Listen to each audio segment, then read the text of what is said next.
My experience of Scouts was being very reluctant to go. I felt very anxious and confused about going. Every week I would be forced to go. I didn't have the words to express what was happening to me there. I was being sexually abused.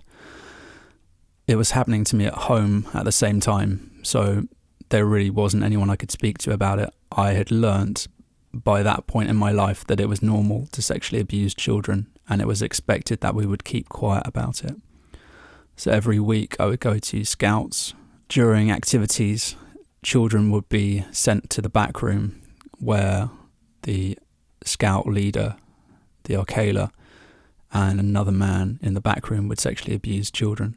And they essentially used the Scout group as, I really don't know how to describe it, a kind of sick sexual entourage. They would basically pick children out of the activities, take them into the back room, and then abuse them. This happened to me many times. There was a dressing up box in the back room. They make children wear different clothes in the back room. They would begin their abuse often by saying it was a game, and then the game would turn into sexual abuse. And as far as I could see, they were doing this to most of the children in the group. It got to the point where I became quite fearful that they would kill me as a result of the abuse that was happening. They kept threatening to do that. Part of me knew that I had to do something to convince these people that I wasn't able to give an accurate report of what they'd done to me.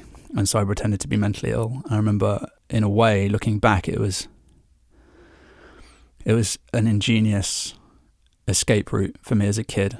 I really respect myself as a kid for having thought that up as a way of convincing the abusers that I wasn't a threat to them. And I've waited a long time to speak out about what the Scouts have done. And I know other survivors of the Scout movement. Looking back, the Scout movement seems to be... We had to chant this thing at the beginning. I swear to do my duty to God and the Queen. We had to make salutes. It was essentially a militaristic outreach centre.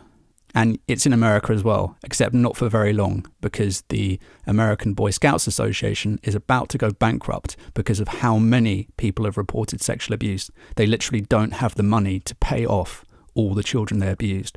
So the American Scouts Association is on the brink of collapse. The amount of abuse I experienced at the Scouts and the years that it went on for, it's terrifying that organisation still exists. It's terrifying that organisation still exists, that they're still making those salutes. The Hitler Youth Organisation had salutes as well. I really don't have much more to say about the Scouts. I know many other survivors of the Scouts. I know that currently, hopefully, the whole thing's being torn apart. America seems slightly ahead of us on that front.